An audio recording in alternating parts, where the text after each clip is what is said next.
Saya akan panggil dengan pantun. Angin lembut berbisik syahdu, menyapa hati yang rindu cahaya. Dengan hormat kami menunggu Haji Saad Murdi mentadabur firman-Nya. Kita undang kehadiran Bapak Haji Saad Murdi. Kami persilahkan. Terima kasih Bu Bu Fatimah. Assalamualaikum warahmatullahi wabarakatuh. Waalaikumsalam warahmatullahi wabarakatuh. Alhamdulillahirabbil alamin walakibatul lil muttaqin wala udwana illa 'alal zalimin. Asyhadu an la ilaha illallah wa la syarikalah wa asyhadu anna Muhammadan abduhu wa rasuluh. Allahumma shalli wa sallim wa barik ala Muhammad wa ala alihi wa sahbihi wa man tabi'ahum ila yaumil wa sallama tasliman katsiran. Subhanaka la ilma lana illa ma 'allamtana innaka antal hakim. Al-haqqu min rabbika fala takunanna minal mumtarin ya rabbana alladzina amanu minkum walladzina utul darajat wallahu bima ta'maluna khabir. Alhamdulillah, para sahabat Al-Quran yang terhimpun di Al-Sani, marilah kita bersyukur kepada Allah atas nikmat iman, nikmat Islam, nikmat ihsan, nikmat kesehatan dan kesempatan, dan banyak lagi nikmat lain yang tak terhingga banyaknya. Alhamdulillah, kita pagi ini beribadah Al-Sani, kita membahas surah Taubah ayat 63 di bawah bimbingan Buya Rizal didampingi oleh Ibu Yanti dan telah didiskusikan bersama Pak Hadirin. Sebagaimana biasanya, kita pagi ini dilanjutkan dengan pembacaan tadabbur dari surah At-Taubah ayat 63. A'udzu billahi minasy syaithanir rajim. Alam ta'lamu annahu man yuhadidillah wa rasulahu fa anna lahu nara jahannama khalidan fiha zalika hizyul azim. Barakallahu azim. Tidakkah mereka, orang munafik, mengetahui bahwa barang siapa menantang Allah dan Rasulnya, maka sesungguhnya neraka jahanamlah baginya. Kekal di dalamnya, itu adalah kehinaan yang besar.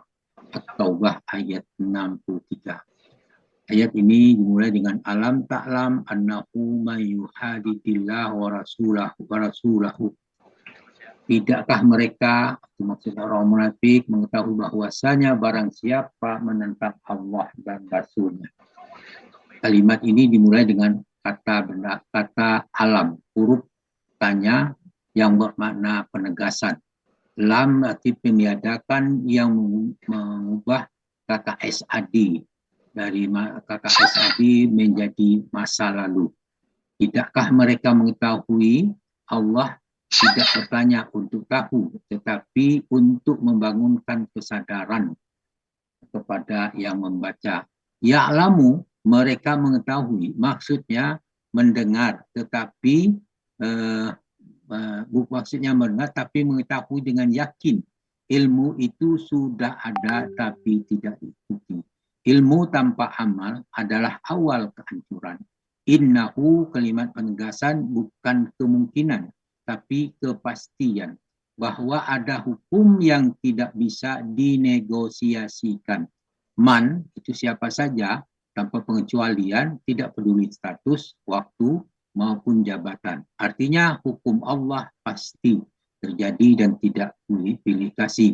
Yujahidina, yujahididi, menentang atau mengambil posisi berseberangan. Bukan saja dengan maksud berbuat dosa, tetapi memilih berlawanan dengan Allah dan Rasulnya. Dosa terbesar adalah menjadikan diri melawan kebenaran. Allah, kalimat Allah itu artinya menunjukkan menantang Allah, adalah menantang sumber kebenaran. Dan Rasul, dan maksudnya adalah digandengkan dengan Allah, artinya tidak bisa mengikuti, tidak bisa mengaku ikut Rasul, tapi menolak Allah. Atau sebaliknya, mengikuti Allah tapi menolak Rasul. Kebenaran harus diterima secara utuh, bukan pilih-pilih. Jadi ikut Allah dan ikut Rasul. Jadi kata lain banyak di semak itu takutlah kepada Allah dan taatlah kepada Rasul. Itu dikatakan. Nah, kemudian fa'anna lahu nara jahannama khalidina fiha. Khalidan fiha. Maka sesungguhnya neraka jahanam bagi orang-orang baginya kekal di dalamnya. Ada huruf fa. Fa itu huruf jawab. Huruf yang menyatakan tidak ada jedah antara sebab dan akibat. Jadi setiap pilihan hidup punya konsekuensi yang pasti. Lahu itu katanya baginya. Kalimat lahu ini didahulukan seolah-olah sudah disiapkan khusus. Neraka bukan sekadar tempat, tetapi adalah hasil pilihan. Narun itu adalah api sebagai simbol azab fisik yang membakar dari luar. Itu jahanam adalah tingkatan neraka yang dalam. Pesan itu adalah kerusakan batin berujung kepada kehancuran total. Khalidam fiha, kekal di dalamnya, artinya tidak bisa keluar, tidak ada jeda. Jadi zalika hizyul azim, zalika hizyul azim itu adalah kehinaan yang terbesar. Ditunjukkan di situ kata zalika, kata tunjuk jauh seolah-olah menunjuk ke sesuatu yang besar dan mengerikan. Itu adalah realitas yang harus ditakuti. Al-hizyu, kehinaan, bukan sekedar siksa, tapi dihina, dipermalukan, dan jatuh harga diri. Manusia itu lebih takut rasa malu daripada sakit. Al-azimu, yang besar, yaitu kehinaan total, baik fisik, mental, maupun spiritual, dan sosial. Ayat ini bukan saja ancaman, tetapi pola kehancuran peradaban.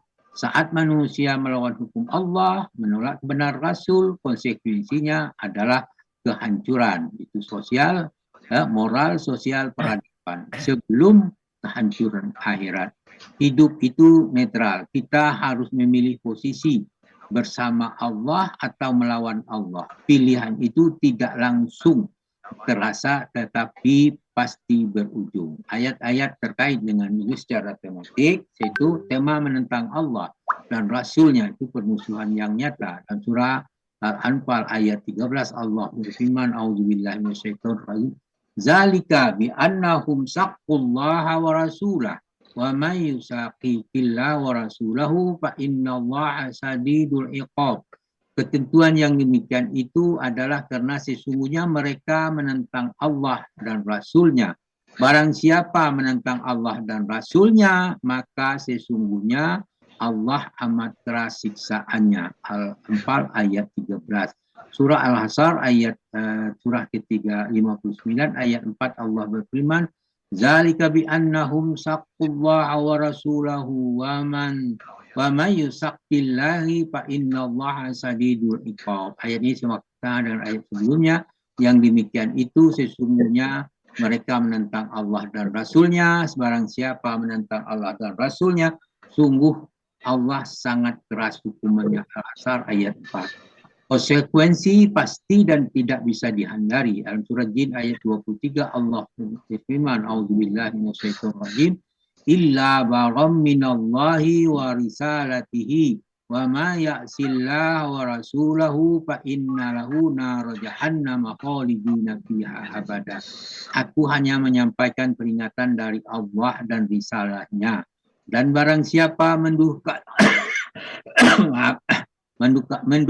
Allah dan Rasulnya, maka sesungguhnya dia akan mendapat azab neraka jahanam, mereka kekal di dalamnya selama-lamanya. Ad-Din ayat 23. Dalam surah An-Nisa ayat 14 Allah berfirman, wa may ya'sillahu rasulahu wa yata'adda hududallahu yudkhilhu nara khalidan fiha wa lahu azabun muhin.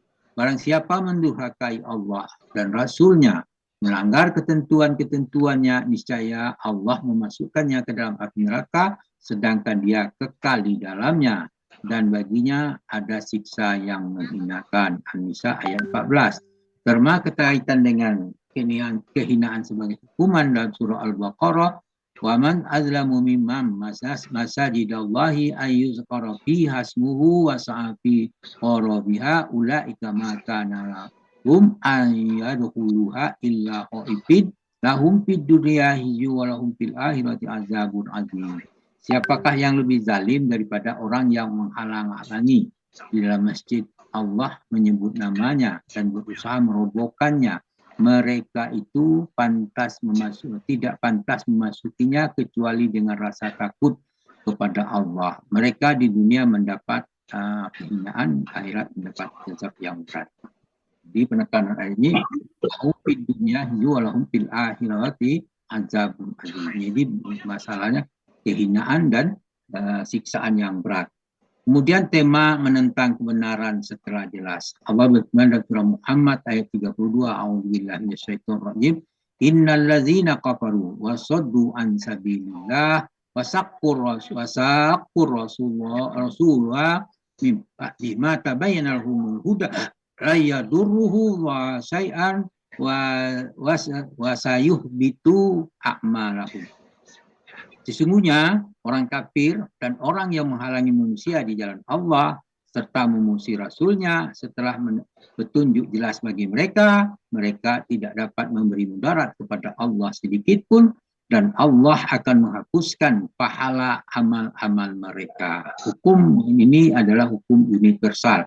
Sunnatullah fil ladzina khalau min qablu walam yajidu li sunnatillahi tabdila. Sebagai sunnah Allah berlaku juga bagi orang yang terdahulu sebelum kamu. Kamu tidak akan dapat mendapati perubahan pada sunnatullah. Sudah surah Fatir ayat 43 Allah berfirman, istakbaron fil ardi wa makran sayyi'i wala yahiqul makru sayyi'u illa bi ahli fahal yanzuruna illa sunnatal awwalin falan tajidalatu li sunnatillahi tabdila walan tajidali sunnatillahi tahwila. Karena kesombongan mereka di muka bumi, karena rencana mereka yang jahat. Rencana yang jahat itu akan menimpa orang yang merencanakannya sendiri. Hanya mereka menunggu berlaku ketentuan kepada orang yang terdahulu, maka kamu tidak akan mendapat perubahan bagi sunnatullah dan tidak pula akan menemui penyimpangan dari sunnatullah itu. Fatir ayat 23. Kemudian kehancuran peradaban akibat menentang Allah. Afalam yasiru fil ardi fayanzuru kaifa kana aqibatul ladzina min qablihim kanu aksara minhum wa asadda quwwatan wa atharan fil ardi fama aghna anhum ma kanu yaksibun. Maka apakah mereka tidak mengadakan perjalanan di bumi lalu memperhatikan bagaimana kesudahan orang-orang sebelum mereka? Mereka lebih banyak dan lebih hebat kekuatannya serta lebih banyak peninggalan peradabannya di muka bumi, lalu apa yang mereka usahakan itu tidak dapat menolong mereka. Ghafir ayat 82. Pilihan posisi itu berpihak atau berlawanan. Allah berfirman di surah Kahfi ayat 29, Allah berfirman, wa qulil haqqu mir rabbikum faman sa'a falyu'min minhu wa man sa'a falyakfur. Inna Allah atadna lizalimina naron haqa abihim sururiku al-ayat. Katakanlah kebenaran itu datangnya dari Rabbmu dan barang siapa yang ingin beriman hendaklah dia beriman. Barang siapa ingin kafir biarlah dia kafir. Sesungguhnya kami sediakan bagi orang zalim itu neraka yang bergejolak mengepung mereka. Dijelaskan pula dalam surah Fussilat ayat 40, innal ladzina yulhiduna fi ayatina la yahkuna alaina apama yulqa fi nari khairum amman ya'ti aminan yaumal qiyamati i'malu ma syi'tum innahu bima ta'maluna basir. Sesungguhnya orang yang mengingkar ayat-ayat kami mereka tidak tersembunyi bagi kami. Maka apakah orang yang dilemparkan dalam neraka itu lebih baik atau orang yang datang dengan rasa aman dan sentosa pada hari kiamat? Kalian perbuatlah apa yang kalian kehendaki, sesungguhnya Allah melihat apa yang kamu kerjakan. Demikian tadabbur surah Taubah ayat 63. Mudah-mudahan memberikan manfaat bagi kita semua dan memberikan pemahaman kita berharap keimanan kita ditingkatkan dengan mempelajari Al-Quran dengan istiqomah, dan kita diharapkan orang yang menang, termasuk orang yang benar. Itulah harapan kita semua, agar kita dimasukkan ke dalam orang yang beruntung. Demikian, alhamdulillah, terima kasih. Namun demikian, apa yang saya bacakan terjadi kekeliruan, mohon dimaafkan karena keterbatasan ada pada kami, dan kepada Allah kami minta ampun dengan ucapan subhanakallahumma hamdika asyhadu an la ilaha illa anta astaghfiruka wa atubu ilaik. Assalamualaikum warahmatullahi wabarakatuh. Waalaikumsalam warahmatullahi